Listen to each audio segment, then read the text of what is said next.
Hi, I'm Ryan Szymanski, curator for Battleship New Jersey Museum and Memorial. And today we're down in one of the museum's collection spaces, formerly one of the storage spaces when the ship was in service.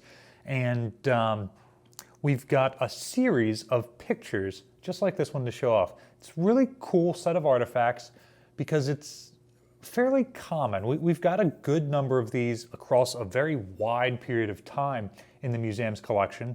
And actually, within the last week, a former crew member has reached out to donate his as well. And so we've got more coming every day, it seems. These are similar to the cruise books in that they tend to happen fairly annually. It's not exactly once a year, but they happen several times throughout the career of the ship. And it tends to be the entire crew of the vessel. So this one actually dates all the way back to 1915. It's one of the oldest objects in the museum's collection, and it is BB-16, the first USS New Jersey. And that's just interesting seeing this. This would be about 9 years after the cruise of the Great White Fleet. It was easy to date the picture. I started looking at them like, okay, we got cage masts in place of the military pole masts. We got a 5-inch 51 up here. Like, it's obviously not as built or in the Great White Fleet configuration. And then I'm looking at it more. It's just got the date written on it right there. So really easy to date this. You can tell it's winter. They're wearing the winter blue uniforms. It's real interesting because you get an idea of the size of the crew.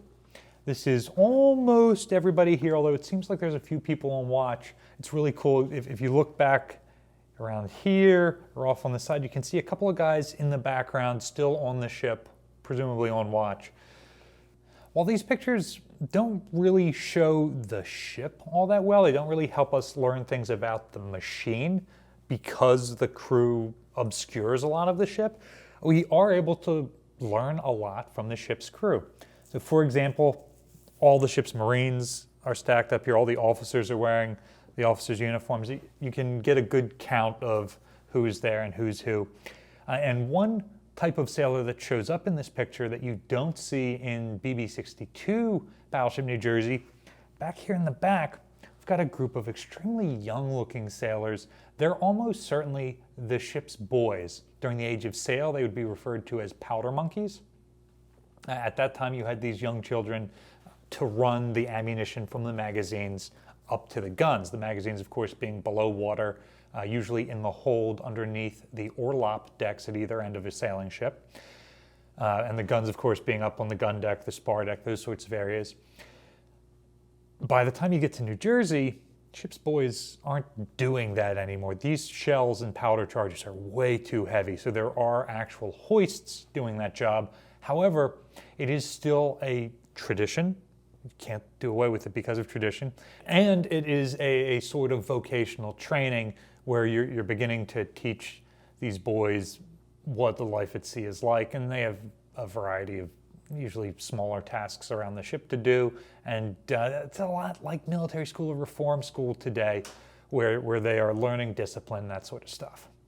Of course, by World War II, the minimum age has moved almost always to adulthood. In some cases, you'll have 16 or 17-year-olds enlisted with their parents' permission.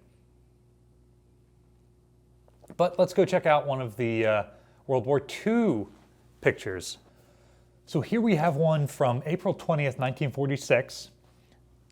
It is almost certainly the first one of these pictures for Battleship New Jersey that exists. I doubt that they took the time to do these in wartime. And this is the earliest one post-war that we've thus far had donated to the museum. This photo is really interesting.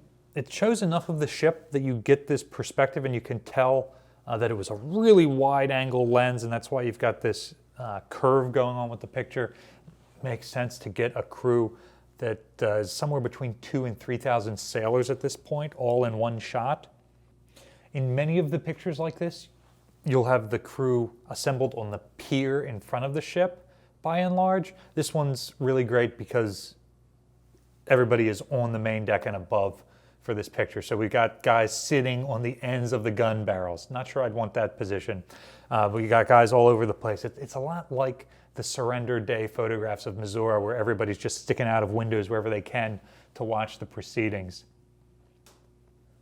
So just like we said before, here you can see that much of the crew is assembled on the pier. In fact, it looks like they're in bleachers, with some of the crew still on board, but not quite in all the ridiculous places that they were below.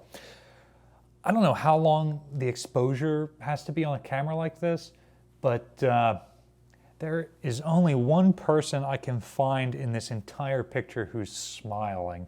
Everybody else seems to be frowning, but Captain McCorkle right here, big guy in the center, he's like 6'4", is smiling. Everybody else, you'd expect that from the Marines over here, but the rest of the crew looks quite upset to still be standing there.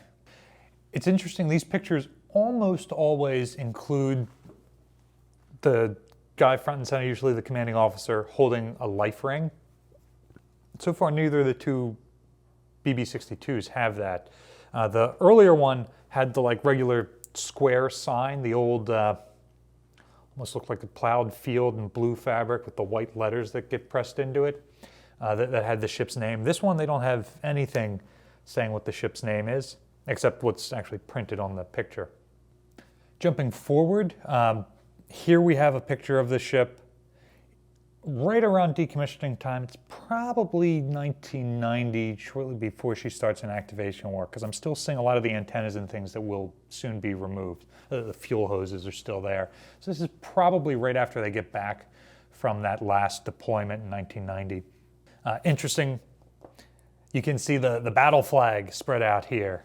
I've seen this picture in a couple of different sizes. This seems to be the quote-unquote small size. You can't really see the picture too well.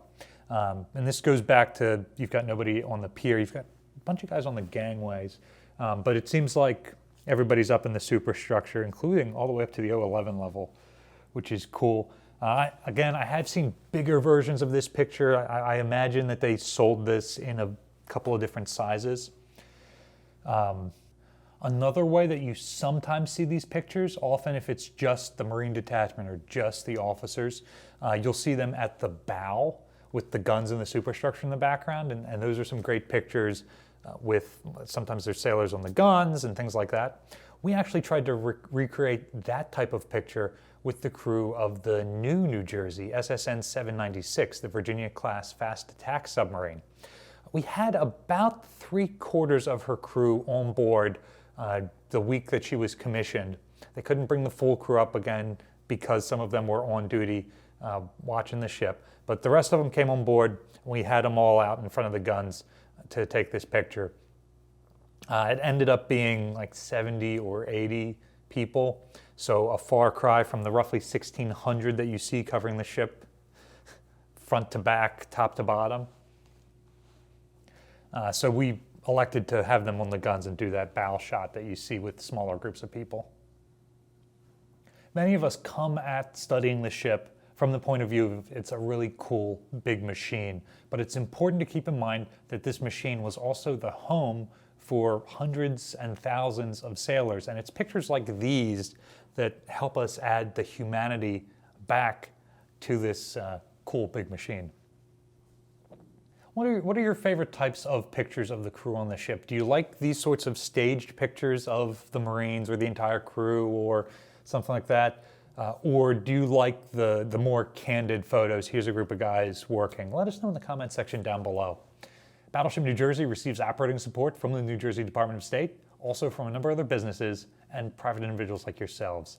We really appreciate your support. There's a link in the description below for ways you can donate to support the museum. You can also support us by liking, sharing, and subscribing so more people find about the museum and our channel. Thanks for watching.